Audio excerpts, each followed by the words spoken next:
Père, je veux te bénir et te rendre grâce, te dire merci. Merci pour ce que tu es Dieu dans nos vies, pour ce moment que tu permets. Nous te remercions d'être là avec nous. Tu as dit là où 2 ou 3 sont réunis, tu es là. Seigneur, sois avec nous par ton esprit. Plonge-nous dans la communion parfaite. Et tu nous dis que ton esprit, Jésus, nous conduira à la vérité tout entière. Que nos pensées, que nos esprits soient éclairés par ton Esprit Saint.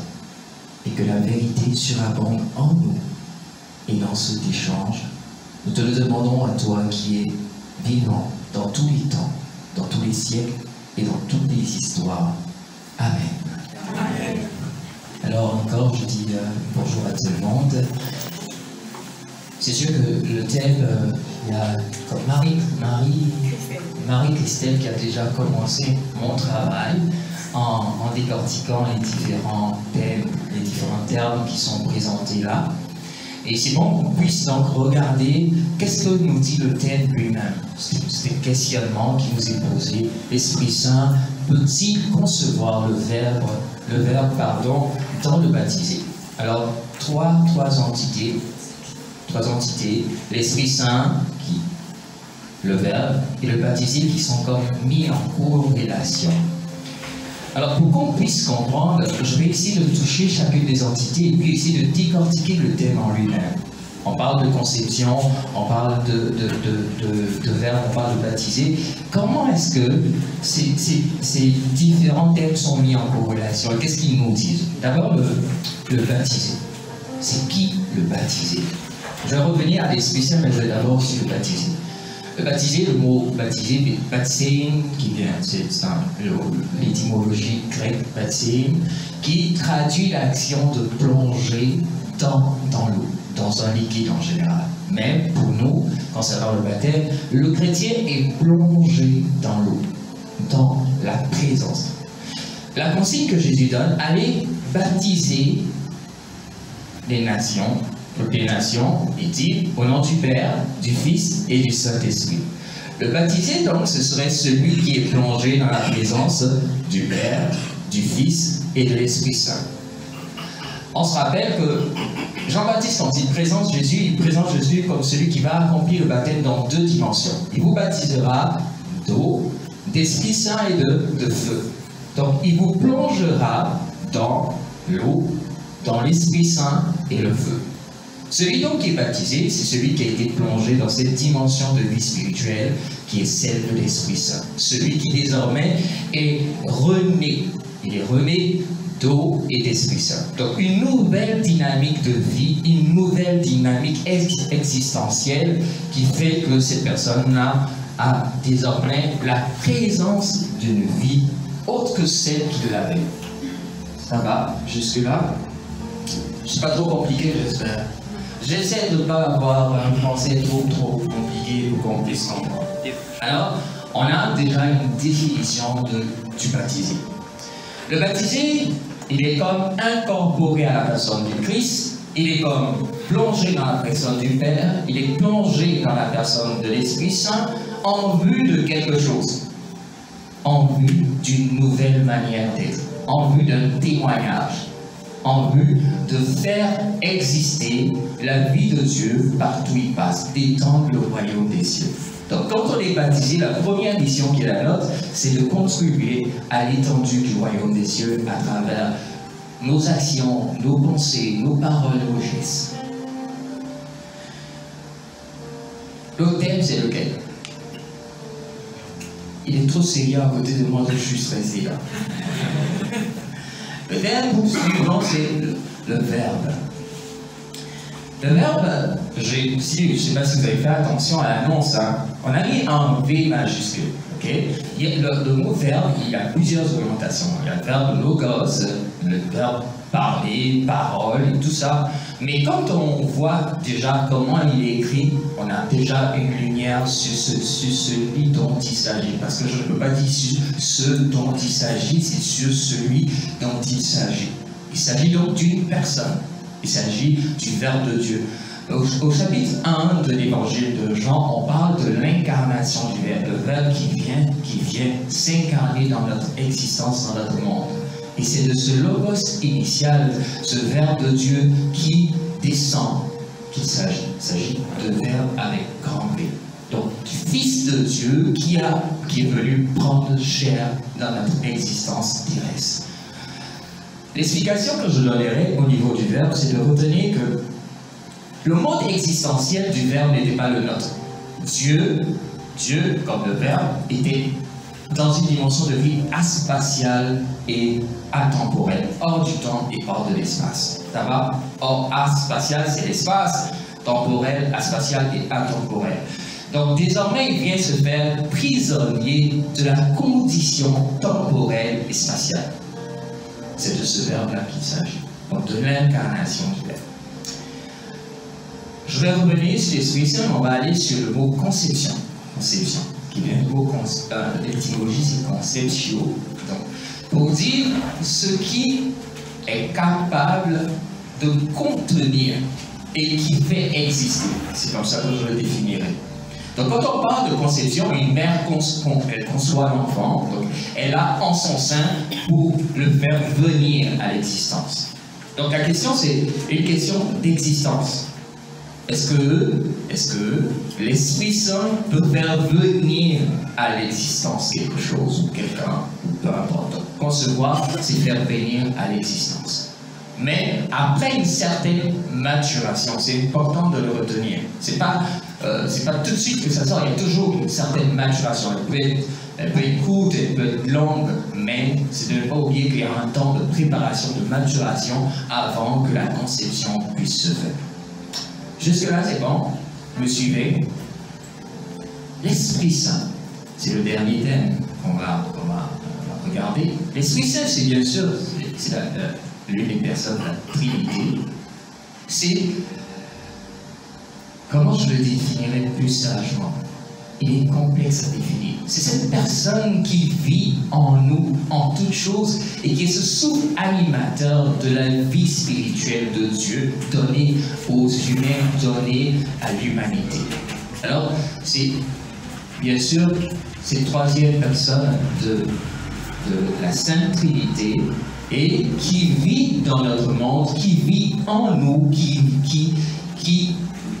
développe ou communique la vie surnaturelle de Dieu dans l'humain et dans toute la création.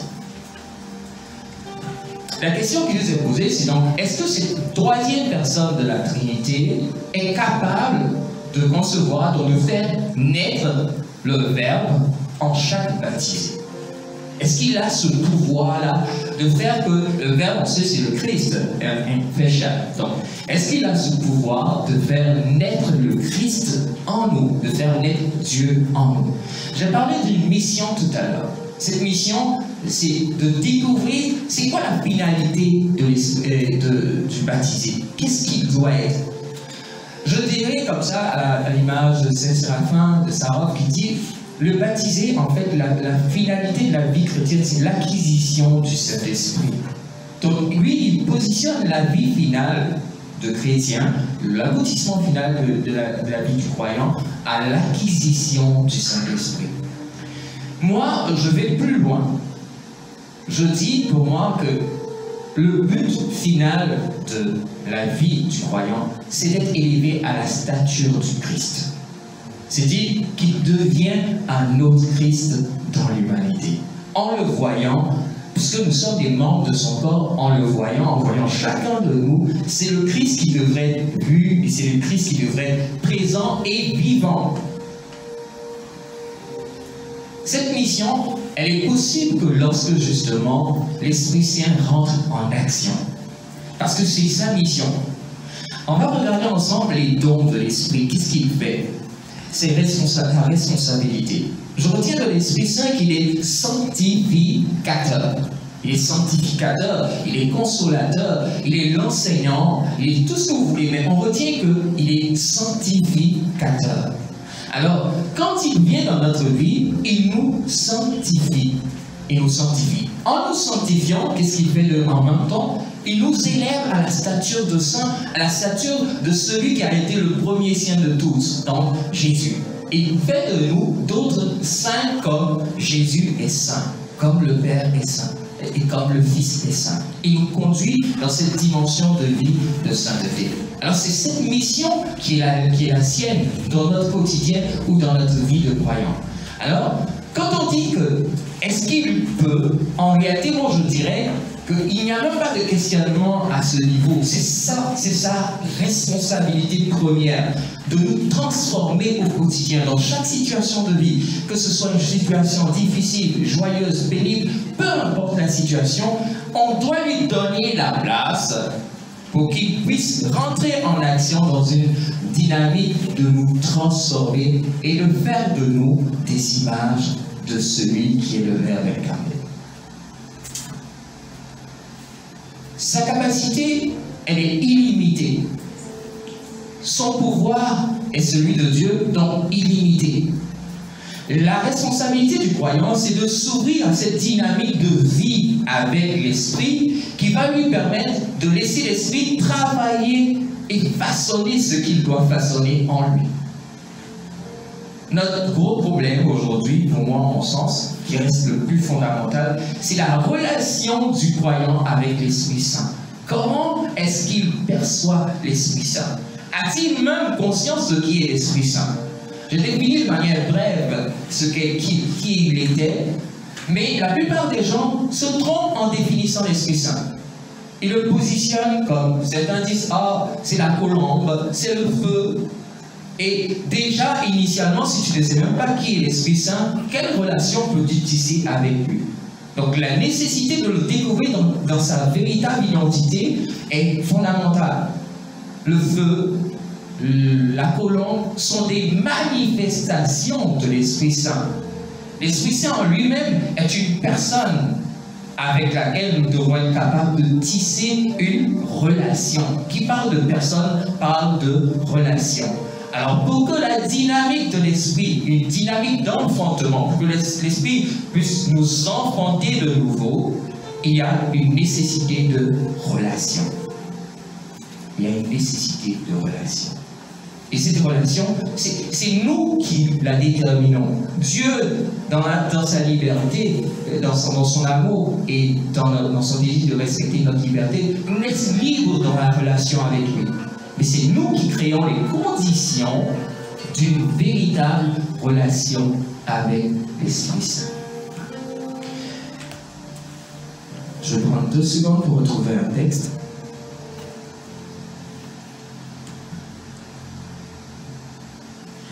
Jésus parle. Il parle au chapitre 3 de l'évangile de Saint Jean, à partir du verset 5. Il dit ceci. En vérité, en vérité. Donc, quand Jésus dit en vérité, il nous dit, ça c'est sa valeur éternelle, ça ne passera jamais. Donc, quoi que vous fassiez, cette vérité-là demeure toujours. Et qu'est-ce qu'il nous donne comme vérité? Il dit, en vérité, je te le dis, si un homme ne naît d'eau et d'esprit, il ne peut entrer dans le royaume de Dieu. Ce qui est né de la chair est chair. Ce qui est né de l'esprit est esprit. Ne t'étonne pas que je t'ai dit, il faut que vous naissiez de nouveau. Le débat ici, il est avec qui? Nicodème. Nicodème vient et dit, lui, il est de bonne intention. Donc il dit à Jésus, bon, en fait, ton affaire, c'est comment? Comment on fait pour renaître? Est-ce que je dois rentrer dans le sein de ma mère? Donc, quand on parle de naissance, déjà on parle d'un conditionnement, je vous l'ai dit. Alors il s'interroge. Est-ce que je retourne pour naître donc? Est-ce que je retourne dans le sein de ma mère? Puis le Seigneur dit, mais toi tu es un ancien, puis tu ne sais pas ces choses-là. C'est comme ça qu'on peut dire pour nous aussi. Vous êtes chrétien et vous ne savez même pas ces choses-là. Le principe, il dit donc, c'est que tu dois définir une nouvelle relation. Une relation qui n'est plus seulement charnelle, parce que ce qui est charnel reste charnel. Une relation qui doit être plutôt esprit, parce que ce qui vient de l'esprit demeurera esprit. Dans notre relation à Dieu, avec quoi? Avec l'Esprit Saint, avec quelle partie de nous allons-nous d'abord?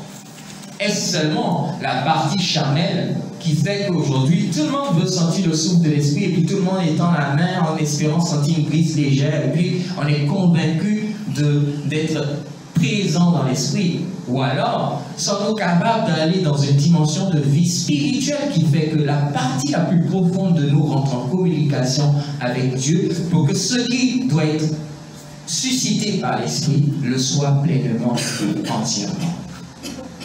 Oui, l'Esprit Saint a cette capacité, a ce pouvoir de nous faire renaître. Mais nous ne renaissons totalement et véritablement que lorsque nous permettons à cet esprit de nous transporter dans une nouvelle relation de vie, dans un nouveau regard, dans une nouvelle manière d'être. Si nous sommes renés, si nous sommes nés de nouveau, cela suppose que nous ne sommes plus les mêmes personnes. Physiquement, nous sommes les mêmes personnes. La dimension de chair ne change pas. Mais spirituellement, nous sommes une nouvelle personne. Et dans cette conception de l'esprit par rapport à nous, nous avons une responsabilité de nous laisser, de laisser l'esprit faire maturation. Ce n'est pas moi qui définis comment je dois être en tant que personne renée. C'est l'esprit, selon la mission et les dons qui me sont attribués, qui va me façonner et m'orienter vers une nouvelle manière de faire, une nouvelle manière de voir, une nouvelle manière de penser. Alors Jésus dit, la vérité c'est que vous devez renaître. Et le maître de la renaissance, c'est bien sûr le Saint-Esprit. Hors lui, pas de nouvelle naissance. L'une des questions que je me suis toujours posée, c'était la suivante. Pourquoi dans l'Église catholique, on est tous baptisés, mais on vit comme des gens qui sont... En fait, il n'y a pas de différence entre celui qui n'a jamais connu le baptême et nous. Quel est le problème? Où est le problème? L'Esprit Saint peut nous est donné gratuitement. Il peut nous conduire dans une dimension de vie spirituelle, mais où est le problème? Pourquoi nous vivons comme nous avons toujours été? Rien n'a changé. Pourquoi? Parce que nous n'avons pas pris conscience de qu'est-ce que doit être l'action de l'Esprit en nous et comment nous devons laisser cette action s'établir pour qu'il soit capable de nous faire devenir d'autres Christ.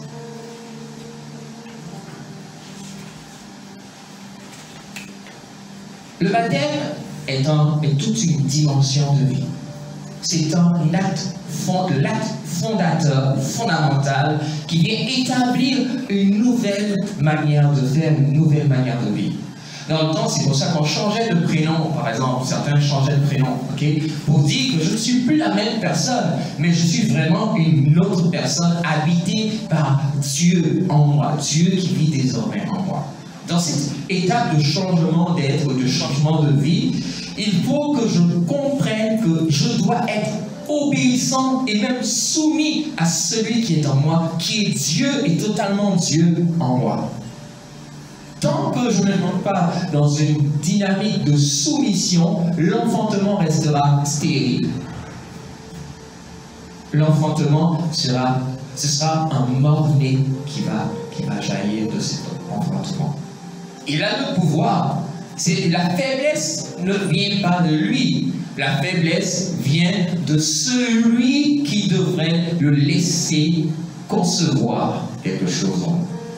Donc le questionnement pour moi, il ne doit pas être orienté dans la possibilité de l'esprit, mais il doit être orienté dans la capacité du croyant à accueillir ce potentiel de renaissance qui lui est proposé, de conception nouvelle qui lui est proposée. Et l'une des personnes qui le comprend bien et puis qui l'exprime vraiment, c'est Saint Paul. Quand on regarde les écrits, que ce soit la lettre aux Corinthiens ou la lettre aux Romains, Paul insiste sur la relation nouvelle qui débute par le baptême, sur la dynamique nouvelle qui débute par le baptême. Et c'est vraiment important de s'en rappeler, de ne jamais perdre de vue que, oui, je suis rené, mais je peux rester le même si je ne laisse pas l'esprit me travailler dans chaque aspect, dans chaque moyen, dans chaque, on va dire, étape de ma vie. Quand on regarde Jésus, il définit, quand on écoute Jésus, il définit l'Esprit Saint comme ayant tout un potentiel infini. Donc, il est l'enseignant, il est le maître, il sera avec vous, donc il est un accompagnateur, il est l'instructeur, il est le sanctificateur, on a dit, il est le consolateur, il est le conseiller. En fait, l'Esprit touche à tous les aspects de notre vie. Et il a la capacité de toucher à tous les aspects de notre vie. Mais pour qu'il puisse travailler chaque aspect de notre vie, nous devons faire la démarche de lui demander d'agir. Nous devons faire la démarche de remettre entre ses mains ces différents aspects de vie pour lesquels il nous est donné gratuitement. Je m'amuse à donner cette image. Des gens vont dans les différents temps de prière. Ils tombent tous, ils sautent tous. Mais l'action de l'esprit est restée charnelle. Parce qu'il peut toucher ta chair, il peut toucher le carnis, il peut toucher ta chair, mais ce qu'il veut par-dessus tout, c'est toucher ton intérieur, ta vie spirituelle. Donc les gens vont tomber, ils vont dire, oh, on a été bénis. Oui, mais la bénédiction, c'est bon, mais est-ce que l'action de l'esprit a pris racine et est-ce qu'elle va pouvoir produire quelque chose parce que tu te serais ouvert comme il faut? La vraie question, c'est ça. Toujours cette question qui va toujours revenir. Donc, vous allez voir, les gens, ils tombent. Chaque jour, ils traînent par terre. Bon, je m'amuse à dire, c'est pas fatigué de tomber un peu, d'avoir les habits sales à chaque évangélisation. Ils tombent, mais rien de concret n'est demeuré. Ils ont ressenti, comme ils disent tous, la chair de poule, j'ai ressenti un froid. Bon, c'est comme ça que vous dites, hein. J'ai ressenti la chair de poule, j'ai ressenti un froid. Mais après ça, ils sont restés les mêmes. L'esprit n'a pas enfanté. L'esprit a visité, il n'est pas demeuré. Or que nous devons, pour pouvoir voir cet enfantement, devenir des temples de l'esprit. Des temples de l'esprit. C'est indispensable d'être un temple pour que... Le temple, qu'est-ce qu'est la valeur du temple? Le temple, on entend la parole de Dieu, on la proclame, on l'entend, on l'écoute, on la médite. Dans le temple, on offre le sacrifice, on prie. Dans le temple, on prie. Le temple est un lieu consacré, donc saint. Donc tous ces caractères du temple doivent nous habiter. Nous devons être lieu de méditation de la parole, pour que le temple puisse demeurer saint et être ce lieu de rencontre. Nous devons être un lieu de méditation. Nous devons nous rappeler que le temple est consacré. Donc, ne pas oublier que nous avons été consacrés par l'onction d'huile. Ne pas oublier que le temple est le lieu de la manifestation de Dieu. On dit au temple, l'esprit, au temple de Jérusalem par exemple, on dit la nuée descend et vient investir le temple. Désormais, ce n'est pas la nuée, mais c'est Dieu même qui vient investir notre temple. Et donc, quand il vient investir le temple, on doit garder le temple comme il est pour demeurer dans cette conception permanente, dans cet enfantement permanent. Parce que l'enfantement avec l'Esprit Saint n'est pas limité, mais chaque jour de ta vie, il t'enfante de manière nouvelle, dans différents aspects de ta vie, dans différentes dimensions de ta vie. Il va travailler, par exemple, il pourra définir que la priorité de ton enfantement passe par un enfantement dans la prière. Donc, son travail sera donc au niveau de la prière. Ayant grandi dans la prière et dans la dimension qui était nécessaire pour la prière, il va peut-être s'attaquer à la sanctification. Il va donc il va t'enfanter dans la dimension de vie, de sanctification, etc., etc. Alors, l'enfantement dont il s'agit, la conception dont il s'agit, elle est constante, permanente pour toute notre vie. À chaque instant de notre vie, il veut nous faire jamais quelque chose en nous, il veut faire exister quelque chose en nous. Alors, la relation n'est pas une relation de sensation. Après, comme on dit, il y avait l'onction. Non. Mais la relation est une relation qui doit dépasser la chair et puis s'asseoir pleinement dans une dimension intérieure profonde qui fait que, ayant fini de ressentir cette présence qui est juste éphémère, mais je regarde maintenant ce qu'il me demande et qu'est-ce qu'il attend de moi à ce moment précis. Et j'ouvre mon cœur, j'ouvre mon être intérieur à cette possibilité qu'il veut créer entre lui et moi. Jésus dit, ce qui est chair n'est que chair. Je vais vous donner, je m'amuse à dire ceci. Celui qui se fie aux sentiments se trompe toujours. Je m'amuse en disant ceci, sentir, sentiment, sentirement. Quand tu as la fièvre, là, quand tu as le palu, là, il fait chaud, toi, tu as froid. Hein? Donc, si tu te fies au sentir, tu vas toujours te tromper. Je regardais une vidéo où on voyait un gars qui a chuté une balle de football, et puis tout le monde était convaincu que c'est rentré. Mais c'était un effet d'optique. La balle a tapé le poteau, mais elle n'est pas rentrée.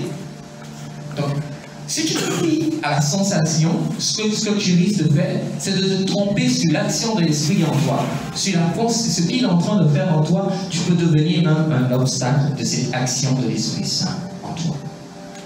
L'Esprit de Dieu descendit sur le Seigneur. C'est beau de voir comment est-ce que Dieu travaille. Son Fils, le Verbe, il est déjà, on va dire, Dieu, il est Dieu, ok? Mais quand il est baptisé, cette présence de l'Esprit vient encore. Pourquoi? Parce que l'Esprit est cette force et ce moteur qui agit, éclaire et guide le croyant. On dit, poussé par l'Esprit, il s'en va au désert pour être tenté. Donc, ayant reçu l'Esprit, c'est l'Esprit désormais qui lui dicte ou le conduit ou le guide. L'enfantement dont il s'agit ici, la conception du Verbe en nous, c'est cette capacité que le croyant a, après avoir reçu son baptême, de laisser l'Esprit le guider vers quelque chose que Dieu a réservé pour lui, vers le chemin que Dieu trace pour lui. Quand cette présence descend en nous, ou vient en nous, il est là, il a le rôle de nous ouvrir aux perspectives de Dieu. C'est pour ça que je parle d'enfantement constant. Et tu ne vas pas être enfanté, c'est-à-dire quand l'Esprit Saint va agir, ça va être limité. Ce sera toujours différent, ce sera toujours renouvelé, mais par rapport à ta mission, par rapport à la volonté de Dieu. La conception du Verbe en nous, elle est claire. Le Christ dit que nous sommes les membres de son corps. Mais moi, je vais reformuler. Nous sommes l'image, les enfants de Dieu, à l'image du premier Fils qui s'est donné. Et puis, c'est pour ça qu'on dit, c'est l'Esprit, en fait, qui nous pousse désormais à dire « Abba, Père ». Convaincus que nous ne sommes plus de saintes créatures, mais l'Esprit nous convainc que nous sommes des enfants de Dieu, à l'image du Fils qui s'est incarné et qui est venu prendre notre condition humaine. Il a pris notre condition humaine et nous donne la possibilité d'entrer dans une dimension de vie spirituelle divine. Moi je dis, il nous déifie. Il fait de nous des dieux. Souvent les gens ont peur de le dire. Il faut bien comprendre cette divinité dont il s'agit. Ça ne veut pas dire que tu seras un super homme. Mais avec l'Esprit, tu peux vivre et posséder pleinement cette dimension de vie surnaturelle qu'est de Dieu. Plus donc, tu vas laisser l'Esprit s'établir en toi, plus tu grandiras en dimension divine. Plus Jésus sera visible en toi. D'autres disent, lui là, vraiment le Christ l'habite. Dieu l'habite.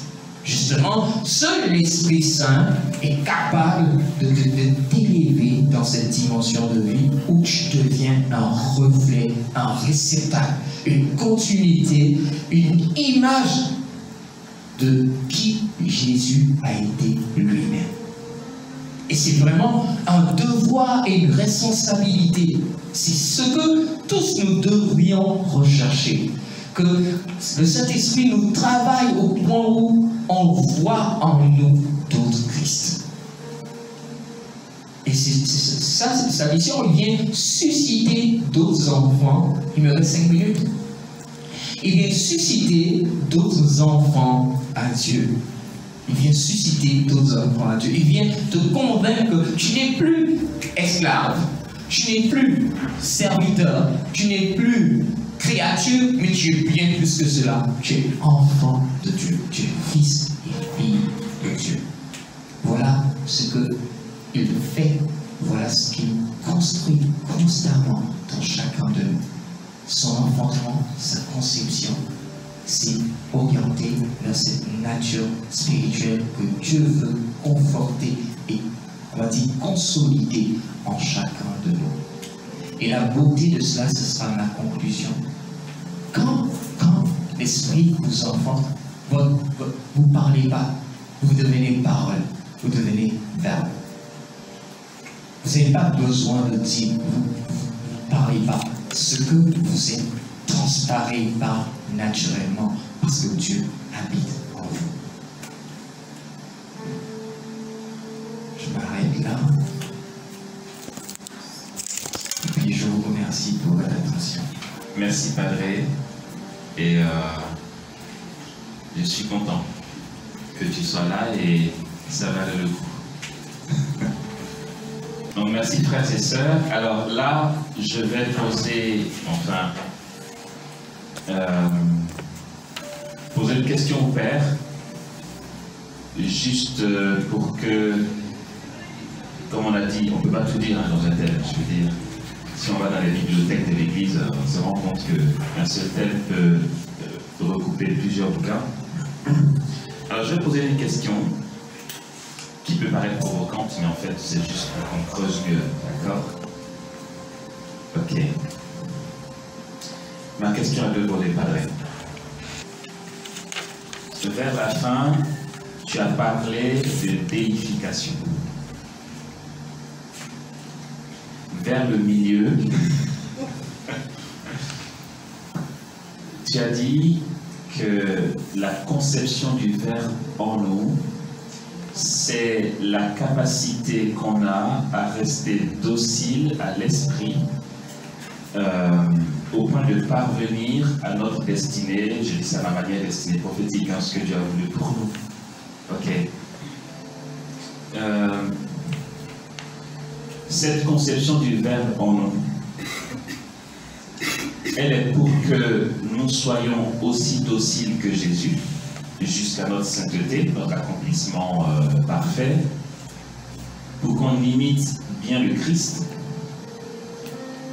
ou bien concevoir Jésus en nous, c'est avoir sa personne réellement en nous. Parce que moi je dissocie.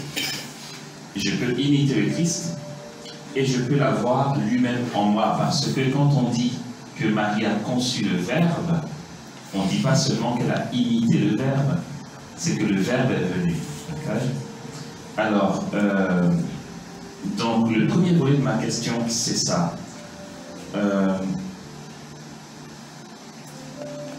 En quoi cette imitation du Christ est vraiment la conception que l'Esprit Saint suscite en nous de lui? C'est pas les Français, j'en sais rien. Et deuxième volet, si c'est le cas, supposons qu'on dise, voilà, telle personne, vraiment le Verbe a été conçu en lui par le Saint-Esprit.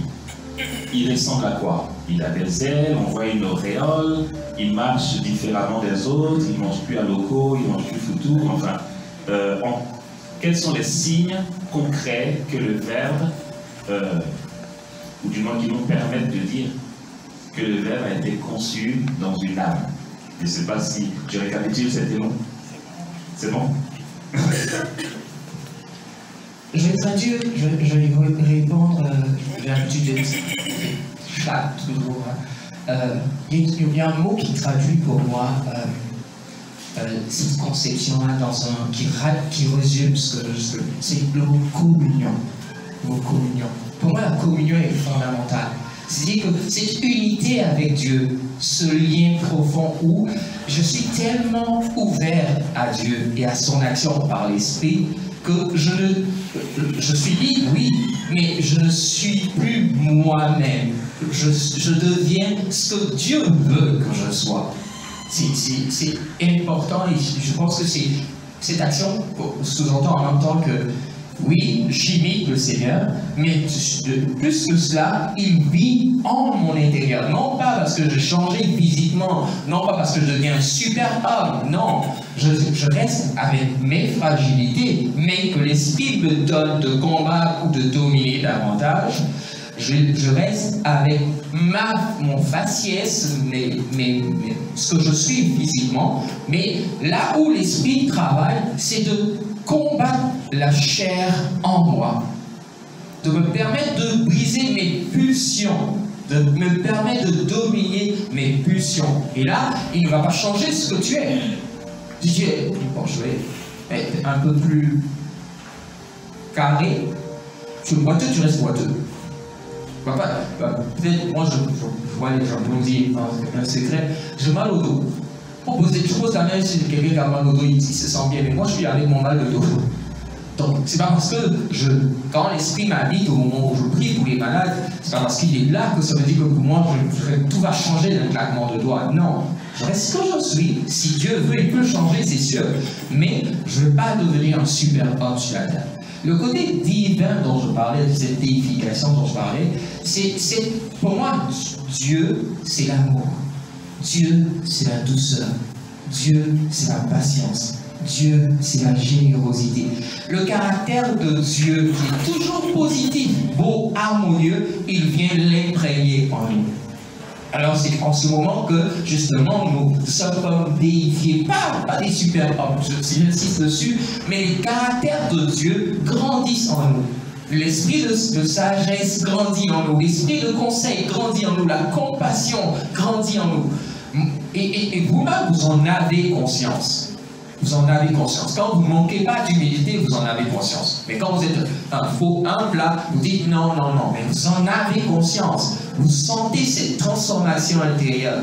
Et alors, vous êtes dans ce chemin où il est en train, moi, c'est ce que je dis, il est en train de vous déifier, de déposer les vertus, les caractères de Dieu en vous. Mais c'est pas parce que, quand je parle de déification, là, les gens voient tout de suite le ministère. Moi, c'est pas ça, pas de ça que je parle. Si tu fais du ministère du Saint, Paul le dit là, c'est pas un nombre de paroles, de connaissances que tu vas donner, c'est pas un nombre de guérisons. Et puis l'Esprit Saint ne vient pas d'abord pour ça. Il ne vient pas d'abord pour ça. Il vient d'abord pour nous sanctifier. C'est le premier rôle de l'Esprit. La réponse me donne de comprendre d'une certaine manière. Saint Paul dit, ce n'est plus moi qui vis, c'est le Christ qui vit en moi. Alors, si j'ai bien compris, est-ce que cette imitation du Christ, qui est un phénomène de sa présence en moi, veut dire que finalement, ce que je suis capable de poser comme acte, ce que je suis capable de dégager comme vertu, est l'agir de Jésus lui-même en moi. Je dis ça d'une autre manière. Je suis incapable d'être saint, incapable d'aimer, incapable de correspondre au vues de Dieu. Est-ce que ça veut dire qu'on n'y parvient seulement parce que Jésus lui-même vient le vivre en nous? Est-ce que j'ai bien compris, c'est ça? Alors, n'oubliez pas que le Père, le Fils, l'Esprit, ils ont le même vouloir. Ce que veut le Fils, le Père le veut pareillement, l'Esprit Saint le veut pareillement. Donc, chacun accomplit l'action de Dieu, du Dieu trine, à travers le potentiel des trois. Ok? Ça, il ne faut pas l'oublier. Donc, si l'Esprit travaille en moi, si l'Esprit agit en moi, c'est le Christ qui, quelque part, vit en moi. Donc, cette unité à l'Esprit est déjà une unité avec le Fils, pareillement. Donc, chaque fois où je suis en train de grandir, c'est justement que l'Esprit est en train de grandir en moi, mais à travers la personne du Christ, ou du moins dans l'image du Christ. Je ne sais pas si je me fais comprendre, je le reformule différemment. Le Christ vit en moi par l'Esprit. C'est mieux comme ça. Le Christ vit en moi par l'Esprit. Je ne sais pas si ça va. Le Christ vit en moi par l'Esprit. Parce que si vous dissociez les deux personnes, vous risquez de perdre de vue cette unité fondamentale qui est celle de l'Esprit Saint dans l'action et dans l'agir. Chacun a sa responsabilité. Le Père crée toutes choses, le Fils nous sauve par son sacrifice, l'Esprit est notre vie au quotidien, la vie de Dieu en nous. Donc, chaque fois où l'Esprit agit en nous, c'est Christ qui agit en nous par l'Esprit. Alors, pour être sans scrupule, j'ai besoin de mettre les choses dans le bon sens. D'accord. Parce que c'est le padré, le conférencier. Je vais simplement dire d'une autre manière ce que le Père a déjà dit. Parce que l'enseignement de l'Église est un, voilà. C'est un aspect qui je pense, va peut-être nous faciliter la manière de voir la chose. Vu comment la question, la problématique du thème a été tournée, on peut penser qu'il y a une manifestation différente de ce que Dieu fait déjà. Bon, allez, je fais ça.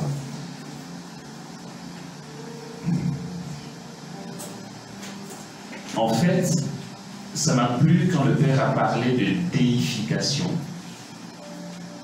C'est Saint Basile de Césarée qui nous apprend que notre appel à l'existence est en vue de quelque chose.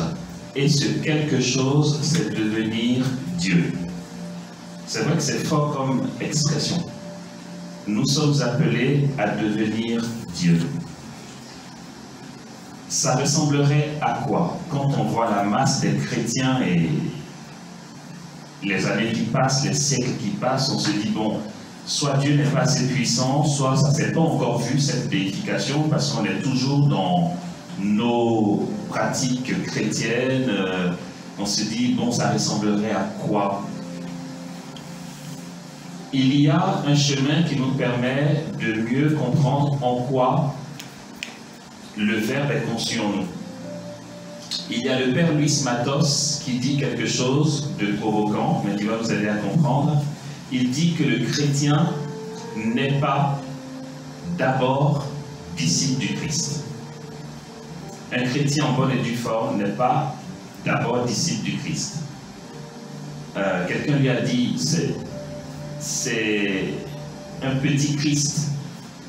Il a dit, tu te rapproches. Mais le Père Luis Matos dit que le chrétien n'est pas profondément disciple du Christ, il est Christ.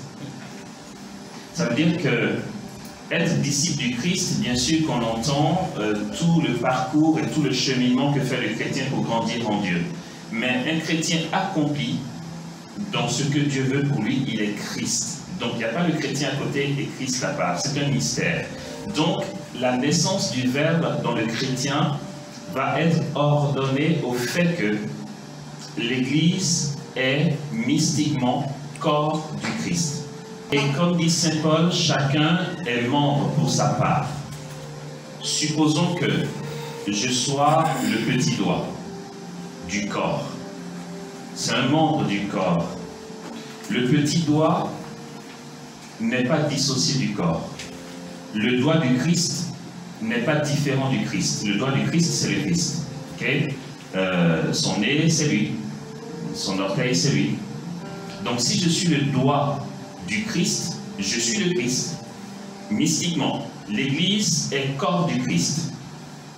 Et donc, pour l'instant, jusqu'à l'accomplissement des temps, le corps du Christ est souffrant. Ce qu'on va appeler l'Église militante, il y a aussi l'Église triomphante, d'accord? Le corps du Christ est souffrant. C'est pourquoi sa présence sur la croix, ou encore sa mort sur la croix, est la naissance officieuse de l'Église. Mais la naissance officielle, c'est la Pentecôte. Mais la naissance officieuse de l'Église, c'est à la croix, c'est là où tout est accompli. Et cette présence de Jésus en croix est une belle figure de ce que nous vivons encore aujourd'hui jusqu'à ce qu'il vienne dans sa gloire. Nous sommes son corps meurtri. Ça veut dire que si je suis baptisé, je suis corps du Christ. mais je suis tellement imbu de ma personne, orgueilleux, misérable, infidèle, pécheur, que j'ai envie de dire, mais non, c'est pas possible que je fasse partie du corps du Christ, parce que le corps du Christ est immaculé, est saint. Et bien pourtant, si je suis le petit doigt, supposons que le petit doigt soit malade ou encore manque de circulation de sang, ben, c'est la tête qui est le Christ, d'accord, où il y a le cerveau qui va réfléchir et prendre soin pour que le petit doigt se porte bien. Ce qui fait que si vous et moi, nous sommes membres du corps du Christ et que nous avons un travail à faire pour devenir Christ, ça va être cette conversion continuelle et même continuée pour que nous recouvrions la santé. Dès que le petit doigt est en bonne santé, tout le corps en bénéficie, parce que le petit doigt malade, c'est mon corps quand même. À ce titre-là, je dis que c'est une manière autre de dire ce que le Père a dit, c'est que l'Esprit Saint qui sanctifie le chrétien est juste en train de soigner le petit doigt. Okay? De sorte que quand le chrétien parvient à la docilité, comme il a dit, à l'imitation du Christ, lorsqu'il est sanctifié par le Saint-Esprit, le Verbe est conçu en lui. N'allons pas croire que nous soyons concurrents de la Vierge Marie en disant ça. C'est que simplement, le membre que nous sommes du corps du Christ rentre dans l'harmonie du corps entier, d'accord, qui est le Christ. C'est pourquoi, lorsque tout sera récapitulé dans le Christ, l'Église dira qu'il sera tout en tous. Okay? Le corps sera en bonne forme. Tant que nous sommes sur la terre, en cheminement vers le royaume des cieux, retenons que le corps du Christ est souffrant. Et comme dit Benoît XVI aussi, on en a parlé une fois ici en table ronde, Jésus se prive de boire le vin du royaume des cieux.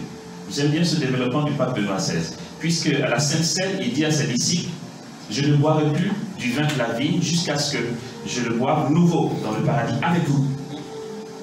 Et les noces de l'agneau dans le ciel, c'est justement ce festin, festin des noces, où le vin nouveau sera bu. Benoît XVI fait savoir que le Christ, même s'il a été assompté, non, pas ça, même s'il a eu l'ascension, assompté c'est la Vierge, même s'il est à la droite du Père, il ne se réjouit pas pleinement parce qu'il attend que tous ses disciples viennent avec lui boire le vin nouveau. Et le pape nous fait savoir que ce vin nouveau dans le royaume des cieux, le Christ se prive de le boire tant que certains de ses frères, d'autres de ses frères sont encore en chemin vers le royaume des cieux. Okay? Donc le corps du Christ reste souffrant à cause de moi, à cause de vous, à cause de nous tous, ici encore en chemin, en travail de conversion. Je vais m'arrêter en disant que je retiens de ce que le Père a dit, que finalement, cette conception du Verbe en nous, qui n'est pas la conception que Marie a connue, elle l'a conçue physiquement, d'où le privilège de Marie, voilà, c'est son privilège, il n'y a pas à être jaloux, il faut rendre grâce pour elle. Elle le conçoit physiquement. D'ailleurs, saint Augustin dira que Marie a conçu le Verbe dans son esprit avant qu'il prenne chair en elle, parce que ce n'était pas possible. Si elle n'était pas immaculée et docile, humble servante de Dieu, la suite n'aurait pas été possible. Donc elle a d'abord conçu en elle, et c'est cette conception préalable à laquelle nous sommes appelés. Donc contrairement à la Vierge Marie qui le conçoit physiquement, donc c'est son privilège, nous sommes appelés à le concevoir en nous sanctifiant chaque jour jusqu'à correspondre réellement à son corps que nous sommes. Et si je suis corps du Christ, je suis Christ. Je veux dire, mon doigt n'est pas mon disciple, mon doigt c'est moi. Je m'arrête là. Merci mon Père. La question que je voudrais poser, c'est comment lâcher prise, comment se rendre docile à l'Esprit Saint. Ce que j'essayais de vous faire comprendre en disant que c'est continuellement que l'Esprit nous enfante. C'est pour dire qu'il n'y a pas de perfection possible, il faut être honnête. Il n'y a pas de perfection possible tant que nous sommes en cheminement. Okay? On va constamment voir ressurgir la chair. Et je retiens ça. On dit, Jésus est envoyé au désert pour être tenté, il est habité de l'esprit, jusqu'au moment, et on dit, Satan s'éloigne de lui, jusqu'au moment fixé. C'est-à-dire qu'il sera de nouveau tenté. Et la même chose est valable pour nous. Donc continuellement, il y aura des tentations dans la vie. Et notre apprentissage avec l'esprit, c'est chaque jour de dire notre fiat. Quand c'est difficile ou quand ça ne va pas, je ne m'appuie plus sur moi, je m'appuie sur l'esprit qui est l'esprit de force et non de crainte. Donc chaque jour, tu dois apprendre à découvrir en toi l'action ou le chuchotement de l'esprit pour te permettre... Justement, c'est ça. Ce chuchotement-là, d'accord. Comment on le connaît? Première des choses, je t'ai dit quelque chose. Souvent, quand je fais des ministères, les gens vont me voir faire ce geste-là, et puis ensuite te donner une parole. En fait, c'est pas ici que je l'entends. Hein. Je fais ce geste-là pour couper les bruits environnement, parce que j'ai un environnement, j'ai une oreille très sensible. Donc quand je fais ce geste, ça me permet de rentrer encore plus profondément en moi, et puis d'entendre ce qu'il chuchote à l'intérieur. J'expliquais ça comme ça. Le cœur, votre cœur, il est où? Où ça? Ouais, ça c'est votre cœur physique. Oui. Le vrai cœur. En moi. Il est où? Oui, il est en toi, mais il se situe où en général? Quand tu as peur, où tu ressens ta peur? Oui. Et c'est ici. C'est ici. Quand tu es fâché d'abord là, tout se passe ici. Le lieu où on localise le cœur spirituel là, on le localise là, mais il est une porte infinie ouverte, c'est une porte ouverte à l'infini, à la présence de Dieu. Donc où tu dois d'abord apprendre à rentrer pour mieux entendre l'esprit, c'est là, dans ce lieu des émotions profondes. Mais si tu n'as pas appris à faire silence en toi, donc, le chemin que je te donnerai, c'est le chemin de l'adoration. C'est un chemin qui va t'apaiser et qui va te permettre à chaque fois de pouvoir rentrer en toi. C'est un apprentissage. Ceux qui vous disent, l'esprit m'a parlé là, si jamais il te dit que c'est audible, fais attention. Fais attention. Parce que c'est d'abord intérieur, avant tout intérieur. Et c'est à toi d'apprendre au quotidien à entendre cette voix. L'autre conseil que je te donne, c'est de toujours te poser la question, quelle est la volonté de l'esprit pour moi à ce moment? Parce que tant que tu ne te questionnes pas, si ce n'est pas un réflexe quotidien, moi je fais ça autrement. Je dis, si Jésus était à ma place, qu'est-ce qu'il aurait voulu faire ou qu'est-ce qu'il aurait dit? C'est comme ça que je me questionne par rapport à l'action de l'esprit. Donc, pose-toi la question à ce moment précis, qu'est-ce qu'il veut? Alors tu vas déjà t'ouvrir à une possibilité. Voilà un peu, moi, le conseil que je peux te donner. Je vais laisser le frère... Donc, qu'est-ce que Jésus aurait fait à ma place? En fait, il y a une méthode à la portée de tous pour rester très docile aux suggestions de l'esprit. Comment c'est possible? Je veux dire, le commun des chrétiens, tous les baptisés ne sont pas charismatiques. Je dis pour celui qui est scout, il va dire ouais, ben ça c'est pour les gens du renouveau. Comment j'écoute l'esprit et comment je suis docile, par exemple. Alors que tous les chrétiens sont appelés à l'être. Un tuyau très simple à la portée de tous, c'est de faire de petits exercices, souvent. Et tant mieux si ça devient continuel. C'est je me réveille le matin et je fais le choix d'accepter par amour tout ce que sera ma journée. Si mon collègue m'a dit un truc de travers, si mon patron ne m'a pas compris, si mon épouse m'a énervé, si je voulais faire telle chose comme ci et que ça s'est fait comme ça, commençons là. Je veux dire, en quoi je dis Seigneur, ok, j'y consens docilement, même si ça me saoule au possible, j'y consens, je te rends grâce et je fais tel que tu permets que ça se passe. Si on commence là, on peut parler de docilité à l'esprit, parce que nous n'allons pas penser que la docilité à l'esprit, c'est quand on sera en train de dire notre chapelet, qu'une colombe va apparaître, et puis va dire un truc, et puis on va dire Seigneur, oui, je fais. Ouais. Si on attend ça, ça ne viendra pas beaucoup vite, d'accord? Mais commençons là. Je veux dire, c'est dans cette docilité au quotidien, le consentement à ce qui fait notre quotidien, dans le tempérament de l'autre, les altercations entre nous, comment je suis docile, comment je suis artisan de paix, comment je suis docile aux événements, en sachant que les événements sont sous le contrôle de la providence divine. En commençant là, la grâce va nous pousser plus loin et on se rendra compte que finalement, Dieu nous sanctifie par une oreille plus attentive. Je voulais juste rajouter ça. Je m'appuie juste, je pense que c'est bon, je m'appuie sur ce que le frère Arnaud s'est dit pour aller plus loin. On va te donner un autre aspect. L'esprit nous suscite toujours ce qui est amour, tout ce qui est positif, tout ce qui est juste.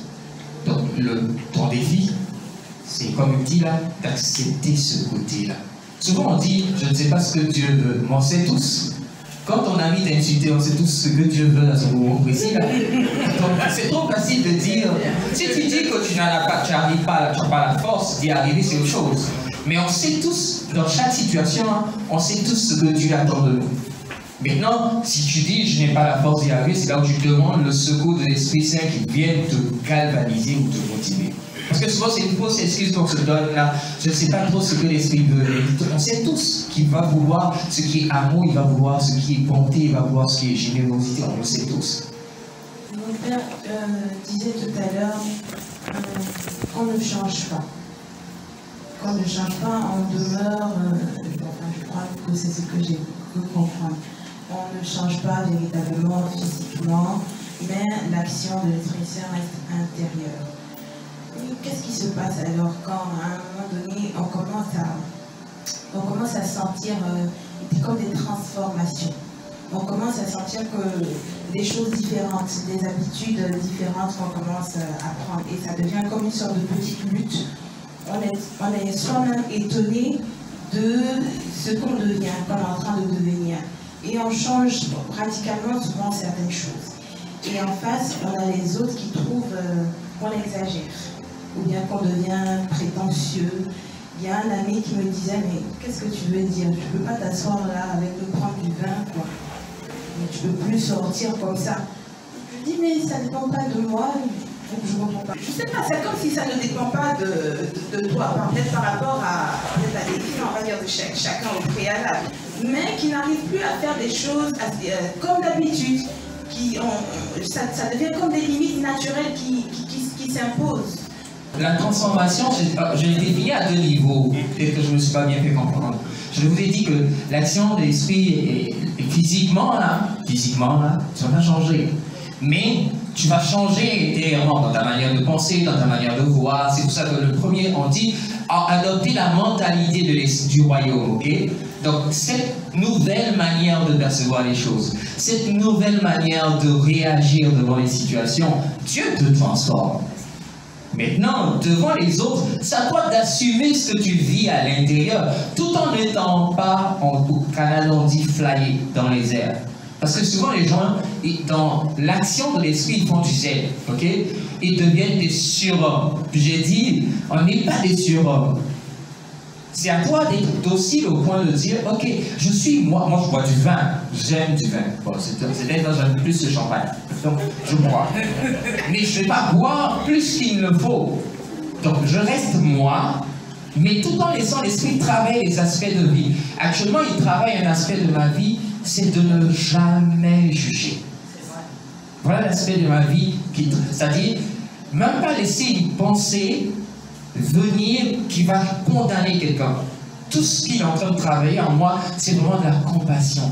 Rappelle-toi que toi aussi tu as fait ça à un moment de la vie. Rappelle-toi que toi aussi tu peux faire pire. Donc, il travaille ça. Mais j'essaie de l'appliquer. J'y arrive souvent, des moments j'y arrive pas. Donc cette dynamique-là, c'est de te laisser, de dire oui à chaque fois, de te laisser guider, mais de savoir faire tes choix, sans pour autant aussi blesser les autres. Ou si tu blesses les autres, finalement, tu deviens un contre-témoignage. Et c'est pour ça que je disais, c'est pas vous qui dites votre changement, ce sont les autres qui constatent votre changement. On voit que vous êtes en train de changer. Vous constatez vous-même aussi, c'est clair. Mais surtout, c'est une dynamique qui transparaît naturellement. Les gens vont commencer à moi, je dis, quand tu commences à changer, puis tu dis que tu es chrétien, et puis on ne trouve pas que tu as commencé à devenir bizarre, c'est-à-dire quand je dis bizarre, il ne pas dire qui est désincarné, c'est pas de ça que je parle. Que les gens ne voient pas que tu as des réactions différentes, et pose-toi une question. C'est pas toi qui veux être différent, mais naturellement, ce que tu deviens parle de lui-même et puis commence à dire « Ah, mais les gens ont dit ce que tu as dit. Est-ce que vous ne pensez pas qu'on pourrait dire autrement ?» Tout de suite, la personne est interpellée. Donc, c'est de ces changements-là que je parle. Mais physiquement, je ne crois pas que tu vas forcément devenir plus clair ou plus noir ou quoi que ce soit. Même si beaucoup de femmes aiment être claires maintenant. Ce que le Père a dit est super beau, c'est qu'en fait, c'est vrai qu'il ne faut pas penser que le Seigneur va faire disparaître ce que nous sommes. Saint Louis-Marie Grignon de Montfort, il est docteur de l'Église, hein, c'est un grand saint. Sur son lit où il est mort, il piquait encore des crises de colère. Ça veut dire qu'à la fin de sa vie, il était encore capable d'engueuler autour de lui les infirmiers et tout. C'est Saint Louis-Marie Grignon de Montfort. Voilà. Il ne faut pas penser que si je suis, même si je ressens souvent la jalousie, en fait, ce n'est pas spécialement que Dieu va faire disparaître la jalousie. C'est que on aura un tremplin de grâce qui fera que les situations pour lesquelles nous sommes jaloux d'habitude ne nous atteignent plus. La situation est là. Je cite souvent le psaume 23, où le psalmiste dit, voilà, devant moi, face à mes adversaires, tu dresses une table. Et d'une onction, tu me parfumes la tête, ma coupe est débordante. Les adversaires n'ont pas disparu, ils sont là. Mais c'est sa présence qui me comble tellement qu'en fait, leurs intimidations ne m'atteignent plus. Ce qu'on va constater, c'est qu'on va dire, on va souvent entendre dire, mais telle situation dans laquelle je me trouvais et qui m'emmenait à poser des actes mauvais, s'est présentée à nouveau et puis ça m'a rien fait de spécial. Donc, ce que nous sommes c'est simplement que la grâce vient nous combler. Au point que ce qui nous intimidait, ce qui nous donnait d'être triste ou encore dans le désespoir, n'a plus de prise sur nous. Voilà. Et je termine en disant que c'est vrai qu'il ne faut pas non plus idéaliser notre vie chrétienne ou être dans « ouais, j'ai rencontré le Christ, je ne suis plus comme vous hein. ». C'est un exemple hein, que vous avez donné, mais c'est important, c'est que vu que d'autres personnes nous suivent sur Facebook, c'est important qu'on le sache. Je ne suis plus comme vous, non, moi je ne bois plus de vin, je ne bois plus de bière, vous êtes les mauvais, je suis bon. Non, je veux dire, quand j'étais adolescent, on picolait tous les samedis, jusqu'à ce que il y ait la rencontre avec Jésus. Plusieurs années plus tard, j'étais chez les Béatitudes, j'étais religieux, je rentre en famille en vacances et mon grand frère décide qu'il va m'emmener en boîte de nuit cette fois-ci. J'avais pas envie.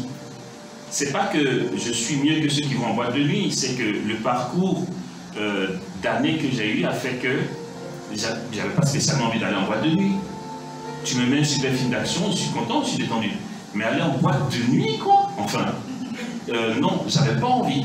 Pourtant, au nom de la fraternité, j'ai lui dit on y va, je voulais passer du temps avec mon grand frère. C'est pas parce que j'étais en boîte de nuit que j'ai trahi le Christ. J'y suis allé, j'avais pas spécialement de joie, mais j'ai fait le choix d'être avec mon frère et j'ai redécouvert ce que sont les boîtes de nuit. En sortant de là, ça m'a confirmé que je ne vais plus y retourner. Vous avez dit que quand l'esprit descend, il y a des sensations puissantes, effectivement, sa présence. Mais vous avez aussi dit que les sensations s'en vont, il nous retire les sensations en fait pour nous faire grandir. Je veux savoir si dans le parcours, dans la suite du parcours, les sensations reviennent ou pas. Ensuite, c'est un long chemin, ce sont des étapes de la vie qui s'accomplissent en fait. Est-ce qu'on peut passer d'une étape à une autre en arrière, retrograder dans le chemin? C'est vrai, dans la vie spirituelle, il arrive un moment où tu sens que ce qui se passe, ça ne vient pas de toi. Et étonnamment, je te dis que c'est l'esprit qui est en train d'agir. Et par moment aussi, tu ne sens rien. Tu ne sens rien. Bon, c'est comme un griffe, tu as chuté. Comment faire pour reprendre? Comment faire pour revenir sur la pente? Comment faire pour retrouver cet état d'esprit? Je ne sais pas si je me suis fait comprendre. J'ai dit que souvent on se condamne avec des propres péchés, on se dit peut-être que c'est parce que j'ai fait ça que je ne sens plus l'esprit, peut-être que c'est même question qu'on se pose, c'est comme si nous-mêmes on est en train de se bloquer avec ce qu'on se dit. Comment faire pour nous prendre en fait? Voilà, c'est tout. D'accord. Merci. Quand je veux parler de la manifestation de l'esprit, souvent, dans le sommeil, surtout souvent quand on est endormi, c'est de la nuit. Le matin, souvent quand tu te réveilles, tu as l'impression que l'esprit t'a parlé. Tu as eu un message dans ton sommeil. Ça c'est l'esprit, ça c'est Dieu. Directement. Et souvent tu ne sais pas comment discerner, tu es embêté, je ne sais pas. Donc comment on fait le discernement? Est-ce que c'est vraiment l'esprit qui t'a parlé? Ou bien c'est un rêve que tu as fait parce que tu as eu des histoires avec ta soeur et puis dans ton subconscient? Je ne sais pas. Quelque chose est revenu. Voilà. D'accord. Une autre question? Oui. J'aimerais savoir si l'Esprit Saint est intuitionnel. Il arrive parfois où tu as l'intuition d'entendre quelque chose, c'est-à-dire, tu ne l'entends pas, hein, tu ne l'entends pas, mais il t'arrive d'avoir envie de faire quelque chose comme ça, ou bien tu n'as pas envie de faire quelque chose, mais quand tu le fais, tu vois que tu atteins un résultat qui te surprend. C'est comme si c'est pas toi qui as décidé de le faire. Voilà, comme si on te disait, quelqu'un te disait, fais ça, fais ceci, fais cela, et soit tu n'as pas envie de le faire, mais la voix est plus forte, tu le fais, et le résultat est palpable. Je donne un exemple. Voilà, un exemple qui peut peut-être situer. J'étais en train de travailler.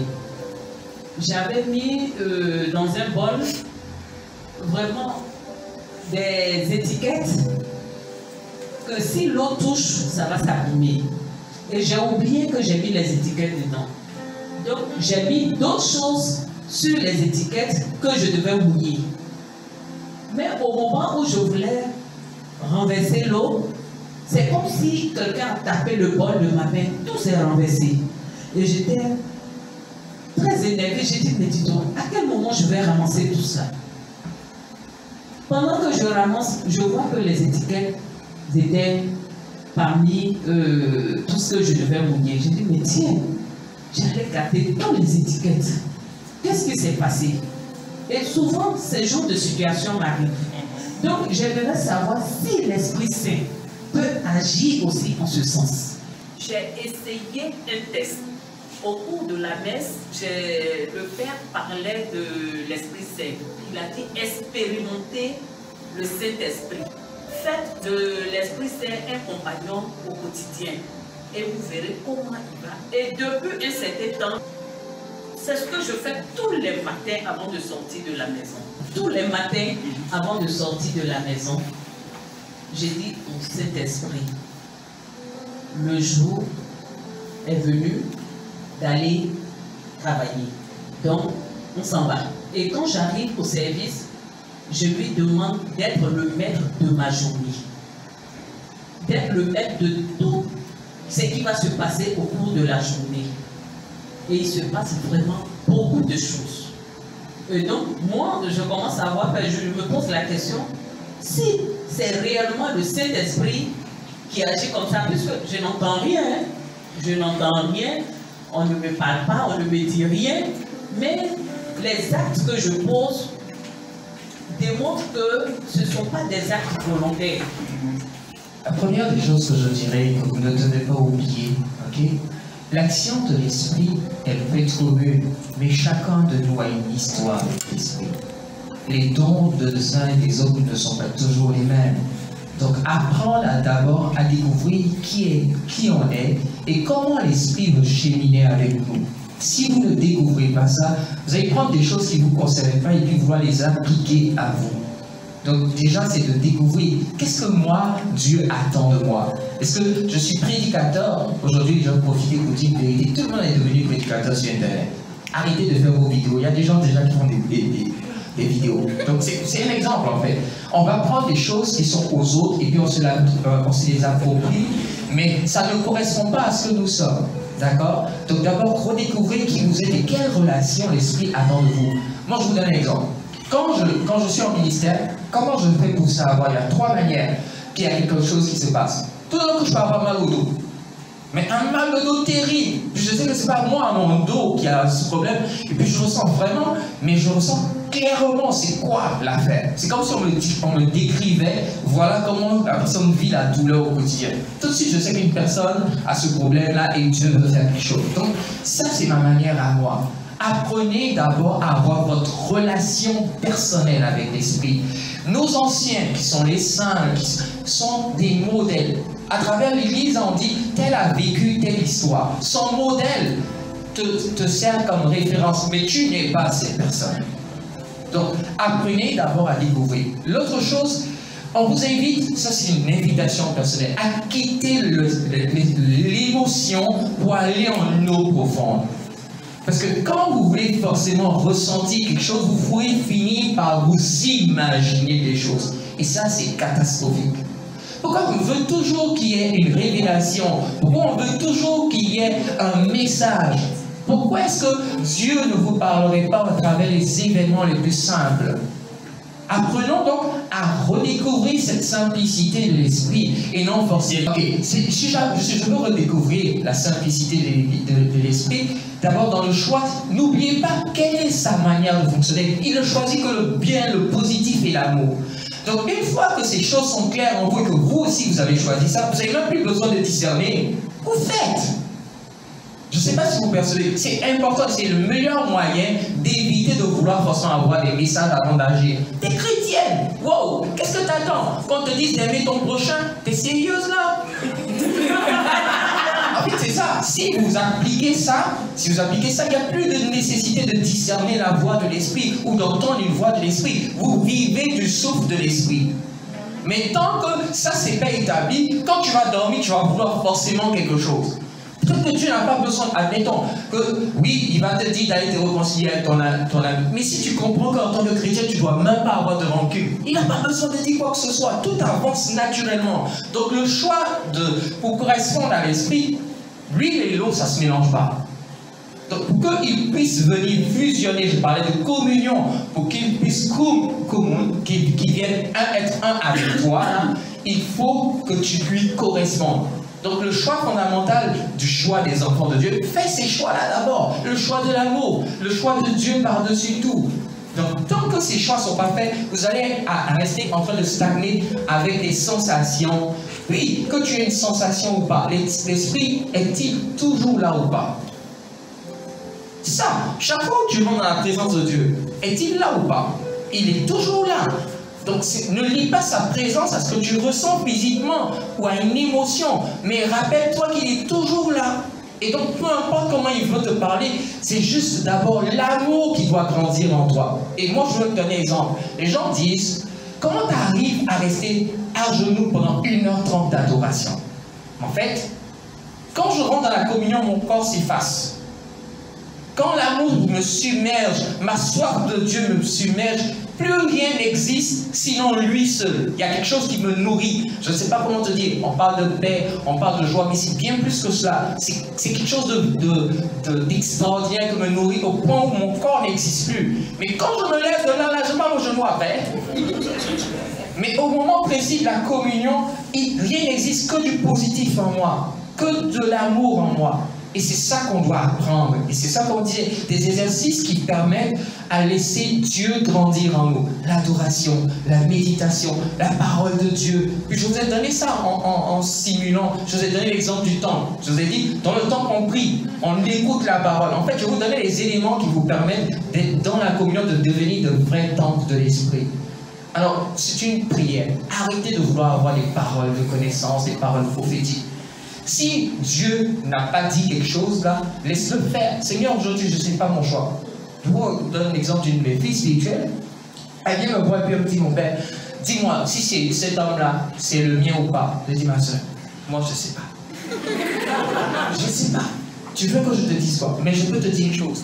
Si tu veux vraiment que Dieu décide, là, il va décider pour toi. Est-ce que tu veux lui donner le choix de décider? Elle dit oui. Je dis bon, voilà la prière. Seigneur, je soumets ma volonté, mes choix à ton autorité. Et je ne veux rien garder pour moi. Je veux tout te donner, te permettre d'être roi et souverain dans ma vie. Si cet homme n'est pas le mien, permets simplement que ta volonté s'accomplisse. Le lendemain matin, elle a fait ça à la nuit. Le lendemain matin, elle s'est levée et est partie au travail. Quand elle est venue à midi, il avait mis ses bagages dehors. Elle est venue me voir. Mon père, mais pourquoi tu m'as fait ça? Si tu es soumis, si tu recherches la volonté du Seigneur, que tu lui offres ta vie comme un champ d'exercice de son action, tu seras surprise comme ce que tu expérimentes la sœur. Tu dis, il fait. Maintenant, c'est important de ne pas vouloir forcément que votre vie avec l'Esprit soit extraordinaire. Elle peut être très simple, au quotidien, dans les choses les plus élémentaires. On n'est pas tous par des bio. Aujourd'hui, on veut qu'on soit tous par des bio. Tout le monde veut guérir, tout le monde veut que ma vie soit extraordinaire. Il y a des saints qu'on appelle les saints anonymes. Eux là, on ne les connaît pas, mais ils sont plus saints. Et ils sont tout aussi saints, pardon. Alors apprenons à quitter le sensationnel pour aller vers la profondeur. Je ne sais pas si je vous ai assez éclairé, je voulais rassembler tout ça et je vous en prie, si vous faites du choix de votre vie, l'amour, le choix de votre vie, ou que vous décidez d'aimer, même si vous n'avez pas la force, mais que vous demandez le secours de l'Esprit, vous serez surpris de ce que le Seigneur fera dans vos vies. C'est ça, chacun de nous peut avoir une manière dans l'Esprit, que l'Esprit utilise pour nous faire des clins d'œil.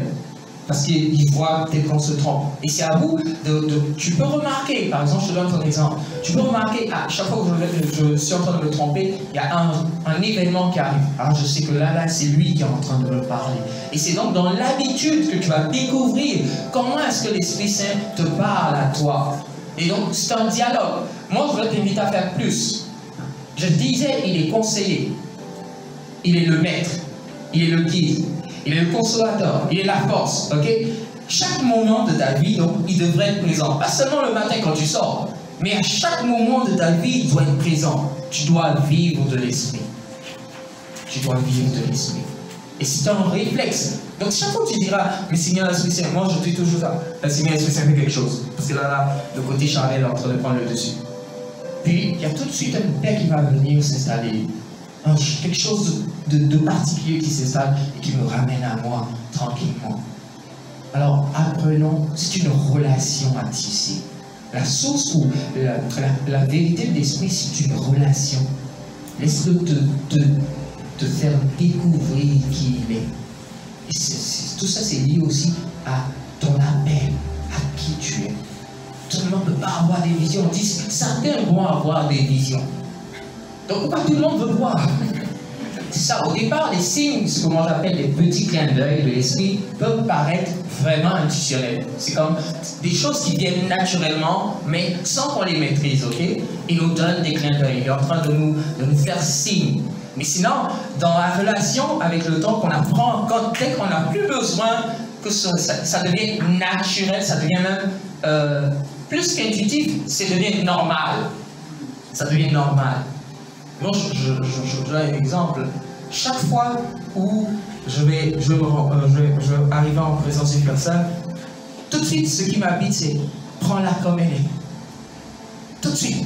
Je sais plus, c'est pas comme si on me disait, mais c'est comme si je me disais à moi-même, c'est normal, n'oublie pas que tu dois la prendre comme elle est. C'est comme si c'est assis en moi, cette vérité-là. Et je sais que de moi-même, je n'étais pas comme ça en fait. J'étais comme très rigoureux. Puis je suis passé par des déboires. J'ai cogné ma tête. Avant, je disais, je ne vais pas faire telle chose. Pourquoi lui, il a fait ça? Comment il peut faire ça? Puis moi, je suis passé par là. J'ai cogné ma tête, j'ai fait pire même. Je me suis rappelé, c'est une école. Donc, il m'a enseigné que, wow, toi aussi, tu es capable du pire. Et là, de cette relation-là, il y a quelque chose de différent qui s'est assis en moi. Et c'est tout ça qu'il veut faire avec chacun de nous. Mais n'oubliez pas, vous, c'est vous. Vous, c'est vous. C'est l'Esprit Saint et vous d'abord. C'est l'Esprit Saint et vous d'abord. L'autre chose et la dernière chose, trouvez un accompagnateur spirituel. Je ne parle pas de berger ni de bergère. Je parle de personnes qui ont une expérience de vie spirituelle. Je parle de personnes qui ont un discernement, qui sont capables de discerner. Moi, je distingue le père spirituel d'un directeur spirituel. Un directeur spirituel, c'est une personne qui a une connaissance, ok, et qui est capable de discerner, de te dire le chemin à suivre par rapport à sa connaissance et à sa rigueur. Un père spirituel, c'est une personne qui a charge de ton âme. Et un père spirituel, ça peut changer à tout moment. Moi, j'ai quelqu'un qui m'a porté. À chaque fois que j'étais malade, il savait que j'étais malade. À chaque fois que je vivais du trouble, il savait que je vivais du trouble. Il était là jusqu'à un moment. Ce lien s'est coupé. Et il y a une autre personne qui a pris la relève. Mais cette personne, elle peut être ton père spirituel et il ne peut pas être un directeur spirituel pour toi. Et c'est ça qu'on manque de comprendre. Trouver un directeur, un accompagnateur spirituel, quelqu'un qui a la capacité de vous discerner puis de vous éclairer. Ça, c'est la meilleure chose à avoir. On devrait tous avoir des accompagnateurs spirituels ou des directeurs spirituels. Pardon, je vais juste apporter un additif. En fait, il y a une notion dont on n'entend pas souvent parler. C'est que la foi n'est pas liée au sens. Okay? Pourtant, quand on est dans un acte de foi, ça veut dire que l'Esprit se suscite en nous de croire. En fait, avoir la foi, c'est pas froncer les sourcils, se concentrer.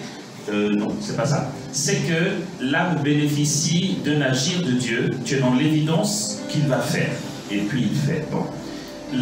La notion dont on n'entend pas souvent parler, et dont parle Ephraim, c'est le fondateur de la communauté des béatitudes, Ephraim parle du sens.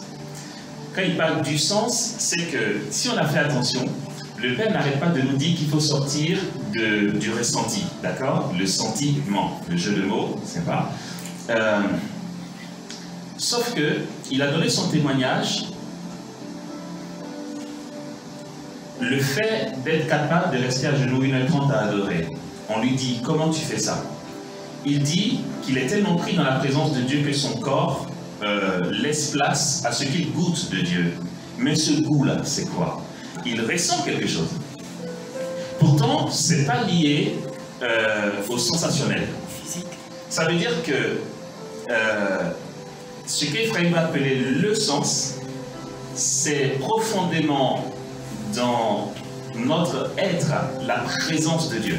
Okay? Les mystiques vont l'appeler la fine pointe de l'âme, ou on va appeler l'esprit, corps, âme et esprit. L'esprit est le lieu de la présence de Dieu. Et là, je vais solliciter Saint Grégoire de Nice, qui était père de l'Église, d'accord? Quand on dit ça, c'est qu'il n'y a pas photo, c'est un balèze.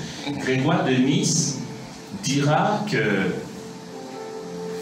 le moyen, parce que si toutefois on se dit waouh, mais comment arriver à une telle expérience? Le gars il écoute tellement Dieu qu'il s'enfuit ses genoux. Sauf que quand il quitte là, il a mal aux genoux. C'est bien dit en plus. Comment arriver à ça? Le ressenti, vous allez voir comment les discerner très vite. J'essaie de pas aller vite quand même. En même temps, c'est pas toujours qu'on a le Père. Donc, d'accord.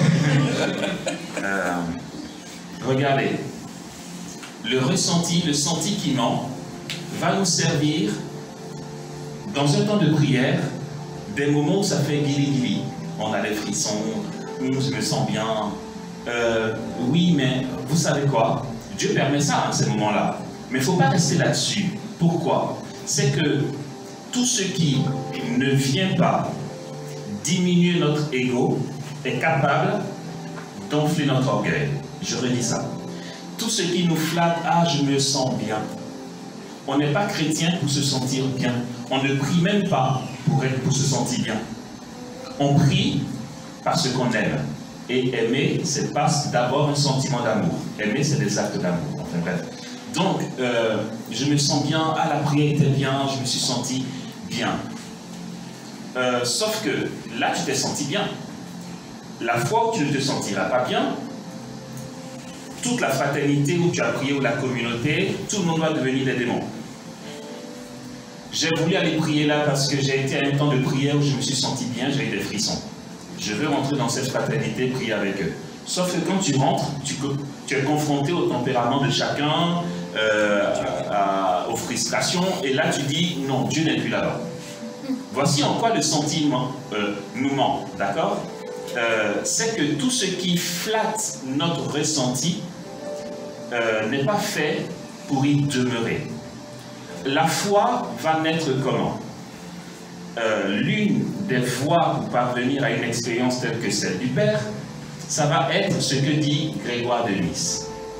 Saint Grégoire de Nice dit: Moïse au Sinaï, Moïse ayant dépassé toutes les apparences, non seulement celles que perçoivent les sens, mais aussi celles que l'intelligence croit voir, pénétra toujours plus profond par l'effort de l'esprit jusqu'à ce que là, il voit Dieu, le sens. Là, tu es dans la présence de Dieu. Ce n'est plus j'ai des frissons, j'ai pas de frissons. En fait, pour que cette présence de Dieu nous envahisse vraiment, au point d'assumer les douleurs de la chair, les persécutions, les souffrances, où tu as une paix au cœur de la guerre, il faut apprendre à aller en eau profonde, comme a dit le Père. Comment?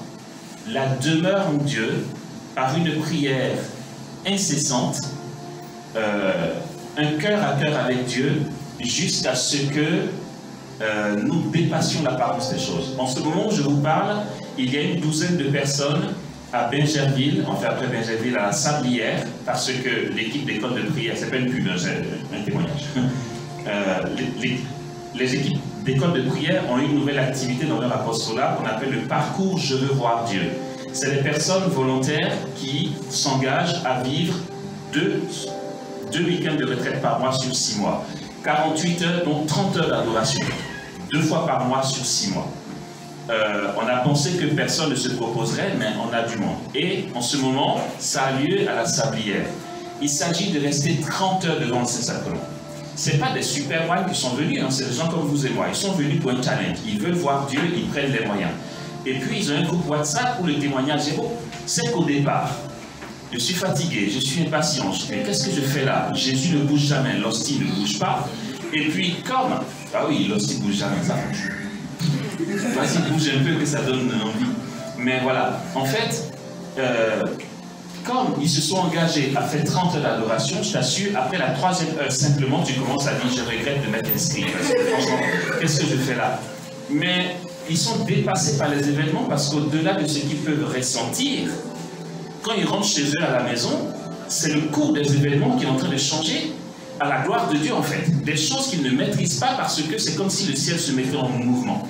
Et donc, voilà, c'est un exemple. Je conclue en disant que l'une des manières pour nous de ne plus être embrouillés, et là encore je cite Ephraim, le fondateur des Béatitudes, ça a été ma communauté, donc voilà. Ephraim dit qu'il faut passer du charismatique à l'union. Quand on prend un Padre Pio, je veux dire, nous les petits charismatiques, quelqu'un à 2 sous, il n'y a pas photo. Or, Padre Pio n'est pas vu comme un charismatique, il est vu comme un mystique. Et puis, ce que Dieu déploie par lui est bien au-delà de simples prophéties qu'on peut recevoir ou même d'un songe qu'on peut faire. Il est habité, il est tellement uni au Seigneur que ses plaies transparaissent dans son corps, en fait. Il est capable d'être à 2 endroits à la fois. Ça, c'est au-delà de ce qu'on peut ressentir. C'est une évidence. Je veux dire, l'être humain, dans son intelligence, ne peut pas l'expliquer. En fait, il s'établit en Dieu, vraiment. Donc, prendre le temps de rechercher l'union à Dieu, plutôt que de rechercher des consolations. La consolation est bonne, mais que de rechercher des bien-être, voilà, des bien-être, qui peuvent être passagers et nous donner de retomber toujours dans nos fragilités humaines, nos paniques qui viennent à tout moment. Pardon d'avoir été long. Merci d'être venu, ça fait plaisir de voir autant de monde. Et puis, revenez à cet amour-là, ça va vous enrichir, ça va vous enrichir. je pique un peu souvent les bergers qui font trop d'enseignements. Il y en a de super bons, mais aussi, quand vous venez à ce genre de choses, vous avez vu comment est-ce qu'on peut débattre, on peut aller encore plus en profondeur sur certains sujets. Alors n'hésitez pas à venir vous nourrir. C'est en se nourrissant qu'on grandit. Alors on se nourrit de la parole, de la connaissance des choses de Dieu. Voilà, un grand merci à tous. Très bien. Seigneur Esprit Saint, c'est vers toi que je veux me tourner. Toi qui suscites la parole. Toi qui l'as fait grandir et l'a fait germer dans les cœurs. Même quand elle est prononcée avec des handicaps, des fautes, des manques, tu es capable, Seigneur, de la parfaire, car tu conduis à la vérité tout entière. Que nos pauvres balbutiements deviennent vérité, les tiennes, et grandissent pour que nous soyons porteurs de ces vérités au monde. Bénis tous ceux qui ont participé d'une manière ou d'une autre à la réalisation de ce moment. Bénis nos familles et garde-nous dans la communion de ton esprit. Seigneur, Père souverain du ciel et de la terre, béni sois-tu maintenant et pour les siècles des siècles. Amen.